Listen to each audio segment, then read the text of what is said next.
Salut à tous, Carlos ici pour le jour 26 en faisant trading.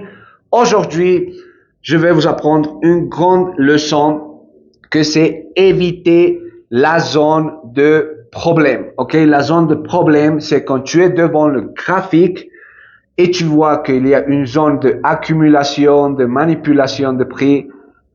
Si tu es pas un scalper agressif avec l'expérience dans ce genre de opération, évite ce genre d'accumulation, d'accord? Évite ces zones dans le graphique.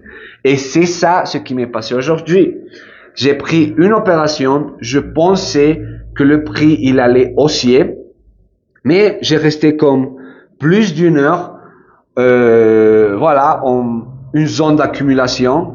Donc j'étais en train de gagner, après j'étais en train de perdre, après j'étais en train de gagner à nouveau, après j'étais en train de perdre à nouveau, et j'ai dit mais j'y vais pas à aucun endroit, d'accord?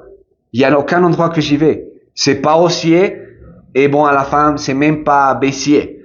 Alors j'ai décidé, j'ai dit pourquoi je dois attendre ici et rester dans ce genre de sentiment et voir le graphique tout le temps comme ça. Donc j'ai préféré de rester un moment de plus devant le graphique et fermer l'opération quand c'était en positif. D'accord? La fermer en positif. Donc comme vous savez, moi j'ai commencé avec un capital petit. Donc pour moi, gagner $1, c'est déjà une quantité intéressante parce que moi, je travaille avec les pourcentages, d'accord? Alors, si par exemple pour moi, dans une opération, je peux faire 5%, c'est un numéro déjà intéressant, d'accord? 10%, c'est vraiment intéressant.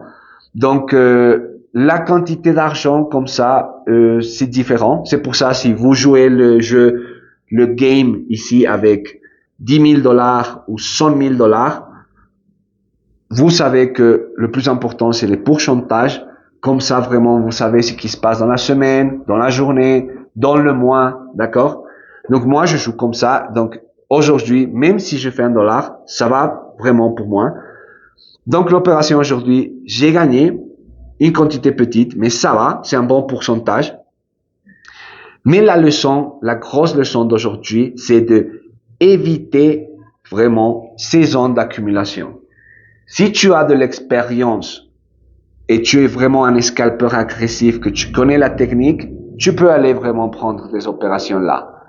Mais si tu as pas l'expérience, honnêtement, je t'aconseille de sortir. Si tu peux commettre l'erreur, d'accord?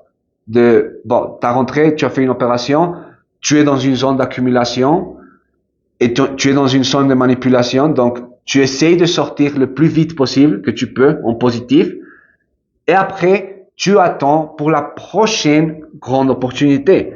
C'est-à-dire que tu gardes ton énergie pour la prochaine fois. D'accord? Tu gaspilles pas ton énergie en voyant le graphique, ça va en haut, ça va en bas, ça va en haut, ça va en bas, et tu as un mélange de sentiments parce que, crois-moi, honnêtement, j'ai vu des différentes personnes prendre des opérations et même si on a tous la même stratégie, les mêmes connaissances, voilà, chaque personne, c'est un monde différent. D'accord? C'est un monde différent. Donc, il prend des décisions par rapport à ce qu'il croit, par rapport à ses sentiments, par rapport à sa psychologie. D'accord? Donc, chaque personne prend des décisions par rapport à ça. Donc, honnêtement, quand une personne elle est dans une zone d'accumulation devant le graphique, c'est comme quelque chose que ça va en haut, ça va en bas avec des sentiments et tu peux sentir tout dans les minutes ou dans les heures que tu restes devant ça. Donc, c'est préférable de garder cette énergie, sortir le plus vite possible et garder l'énergie pour la prochaine décision. D'accord? Parce que la prochaine décision va être une meilleure décision, plus grande, une meilleure opération. Donc, c'est mieux de garder tout ce que tu peux, tes ressources pour faire la meilleure décision ce moment-là. D'accord? Alors, les gars, aujourd'hui, la leçon, c'est de vraiment éviter les zones d'accumulation. c'est les zones que vraiment apportent beaucoup de problèmes aux traders dans le sens de, tu vas pas dans un endroit, tu sais pas où tu vas même, tu peux perdre de l'argent et tu as un mélange de sentiments quand ça passe tout cela. Donc, évite tout cela. Essaye de garder ton énergie pour vraiment les bons moments. Et crois-moi qu'avec ça, tu peux faire des grandes choses.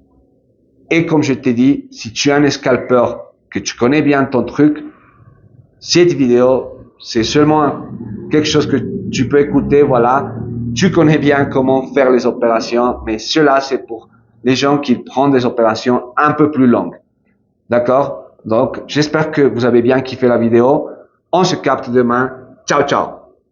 Salut à tous, salut, jour 26 en faisant trading pour le 14 février, vendredi 2025, jour Saint-Valentin. Ok, on fait la vidéo vite fait aujourd'hui que c'est 17, mais la vidéo c'est pour le 14. D'accord, j'étais un peu occupé ce jour-là, j'ai pas pu la faire ce moment-là. Voici mon compte démon. J'ai pris ma dernière opération le 14 février. Vous pouvez voir, j'ai gagné l'opération en $1. Je suis en négatif encore moins $5. Bon, bref, l'opération c'était, j'étais dans une zone d'accumulation. Donc, j'ai pas sorti en stop loss, j'ai pas fini en take profit. Et j'étais un long moment dans l'opération. Donc, le moment que c'était en break-even positif, j'ai décidé de fermer l'opération et bon, continuer.